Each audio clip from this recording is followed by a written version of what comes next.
Hi, everybody. Are you a childcare provider in Wisconsin looking for support and resources for your business? Have you found yourself feeling lost or alone when it comes to knowing who to go to and where when you need advice in the industry? Well, you've come to the right place today. Our guest speakers will be talking a little bit about their own organization and how their national partnership works here with us here at ELV. Hi, everybody. Milena Boris here again. If you're new here, I am ELV's membership and marketing specialist. So welcome to our weekly What's Up Wednesday interview. Today, I am so excited to announce that we have our friends Chanel, Paula, and Kelly from WECA out in Wisconsin to talk a little bit about their organization and kind of, like I said, how our partnership works with them. So without further ado, thank you so much, Chanel, Paula, and Kelly, and thank you for your time. We appreciate having you today. Hi, everybody. Here. All right, to get started, tell us a little bit about your early childhood industry and your roles here at WECA. So we are here in Wisconsin. We are a statewide organization that supports the workforce statewide. We're also a national food sponsor, and we provide scholarships for our workforce, as well as a wage stipend called Reward. So we have a number of ways that we support our workforce. Our workforce is very diverse in the state of Wisconsin, but I will also say we have suffered a huge decline in the number of providers over the last 10 to 15 years. And so part of why we do what we do is to help support providers in every capacity to make sure that if they want to do this work, we can help them do it well for the long haul. Perfect. Yeah, that's awesome. Really good overview, kind of. I know you guys do a whole lot, kind of like us, so it's hard to steamroll it through all together. So how has the association helped and developed over time compared to when you started and joined the organizations? So I've been with WECA for 9 years. I'm our longest standing team member out of this group here. And we have been involved with our state quality rating system when that was developed. Like I said, we're a food sponsor program. We help with the Teach Scholarship.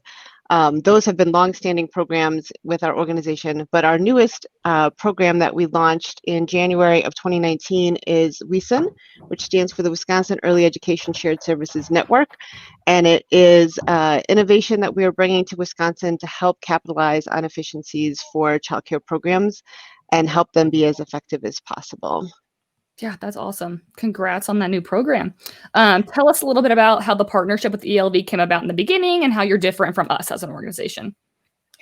Yeah, so if you are in the shared services sphere, and you know me, you know that I am by nature very critical of technology and have been since I started with WECA, because being a former director myself, like I have firsthand experience of wanting something that just wasn't a part of the program I was using, which created headaches and, being on hold with somebody for 3 hours to get a simple question answered was really frustrating when we all know that our providers need more time and more money, not less. So I kind of came into this role with that chip on my shoulder, I guess I would say, about technology. And also knowing as the co-director of WEESSN, that our work is really based on trust. So if we say, this is a product that we know and trust, we have to be able to stand behind that 1,000% of the way. So it really has to check all the boxes and be user-friendly.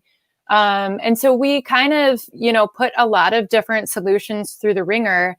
And at the end of the day, like I was trying to think back to, I don't even know, honestly, how I first got connected with Michael. I can't even remember. Honestly, I think I just sent him an email and was like, hey, what are you guys doing over there?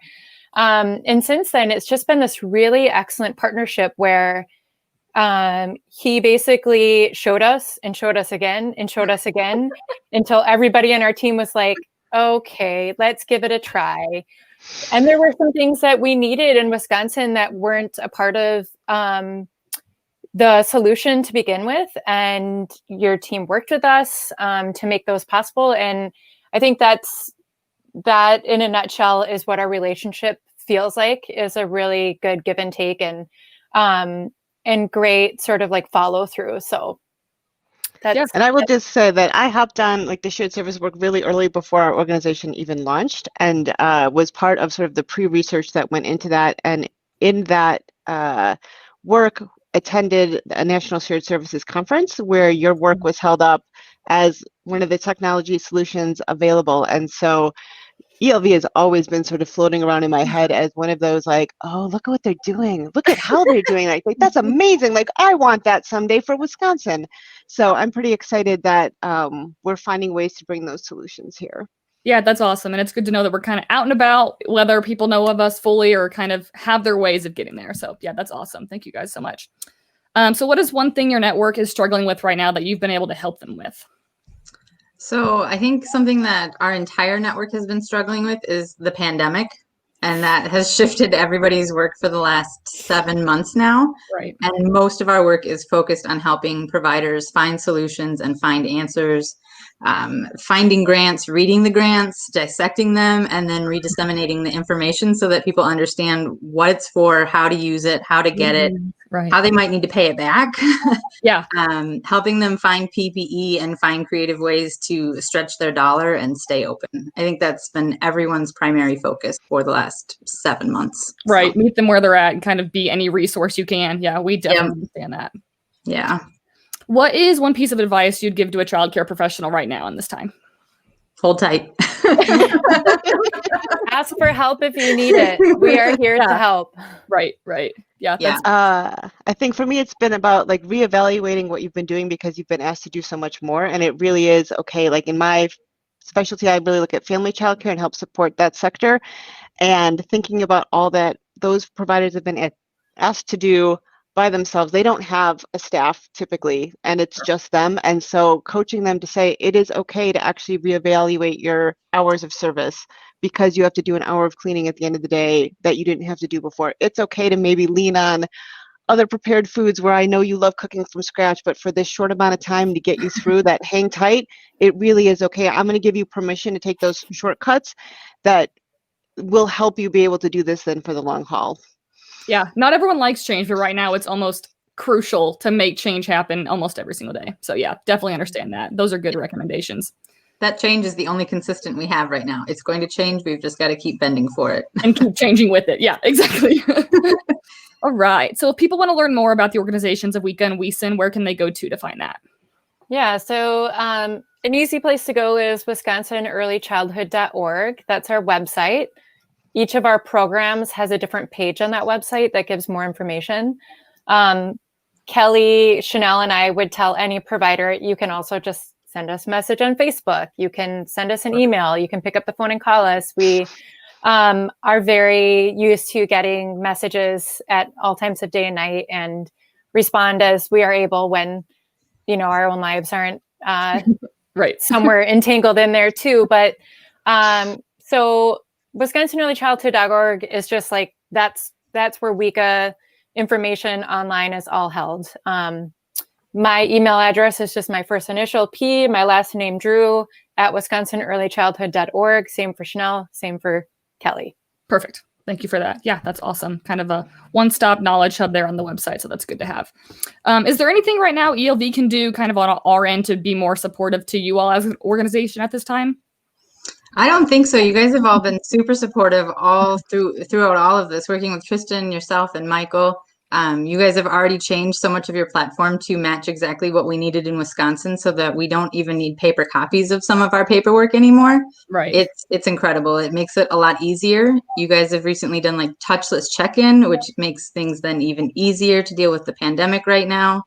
It's been great. So I think we'll just keep trucking along just as we are. It's been a great relationship for us. Good deal. Yeah, that's what we want to hear. If you have any updates or recommendations or feedback, obviously you know where to find us. All right. So speaking of the COVID and things that have changed, how have each of your roles changed since COVID has been a thing for however many months we're on now? Too many months. Right.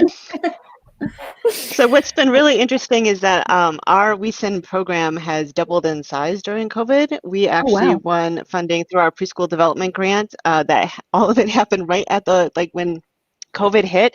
And so we were tasked with basically adding another 60 programs. And so we are serving about 130 programs now currently through our shared services model, and added a whole fourth cohort with new staff that we had to onboard, get trained, and get working with programs virtually. and as well as adding shared staff with bookkeepers for the first time that we've been able to offer that. So that's been really exciting, but figuring out how to make all of this happen while the pandemic is happening, and our financial specialists really having to pivot quickly on helping people understand these grant applications and these funding opportunities, and making sure they're compliant with all of the record keeping that needs to happen with that.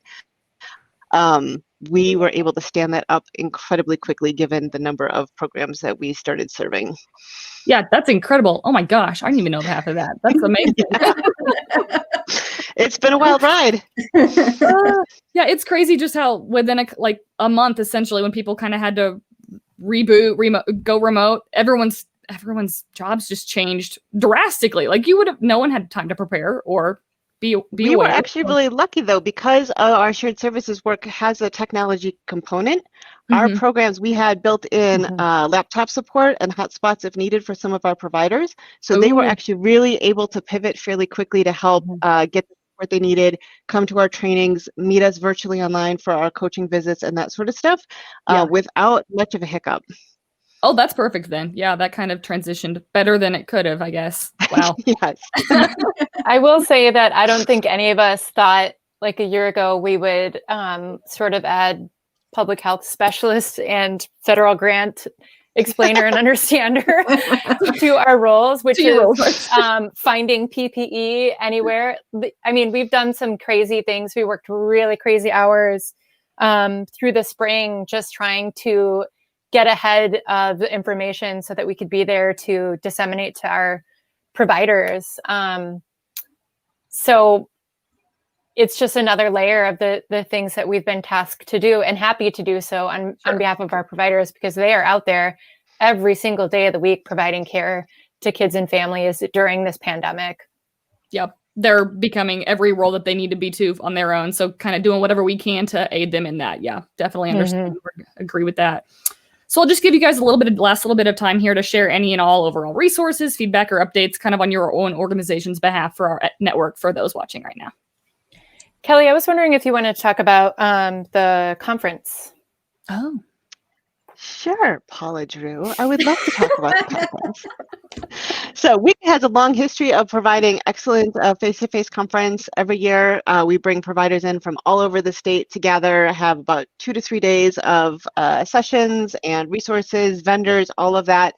And this year, come fall, we had to make the determination that we were not going to be doing that face-to-face. We had hired a brand new conference coordinator who had just started, I think, like in January, so right before COVID hit. wow. And she, on a dime, turned our postponed conference into a virtual offering that we spread out over 3 days for live content, and then recorded about 30 hours worth of professional development for folks to have access to. So our WECA members get access all the way through the end of the year to be able to go back to any of those sessions. The live ones were all recorded, as well as the pre-recorded sessions that she was able to load. And then we had live keynotes with Todd Parr came in and read his new book with us. Like, it was pretty amazing. It was very well received. We had providers who had never been able to come and join us before because of travel issues or not being able to leave their own families participated. We had a woman from Singapore who attended all of our sessions. So it was pretty amazing to be part of that high caliber, responsive, professional development that still showed up for our workforce in ways that they needed. And you can still get access to all those sessions now, right? Yeah, they still do. Recorded and available. Nice. About half of our live sessions are available in Spanish too. Wow, you're ahead of the game. Look at you guys. So that can all be accessed from our website. There's a tab that says conference. So perfect. All right. Well, that's an incredible overview and update. Thank you guys so much for your time. I don't want to keep you any longer than I need to, so I appreciate it. Thank you all so much for hopping on here today and providing an update. We'll have a good one. Thank you, so Melina. much. Yeah.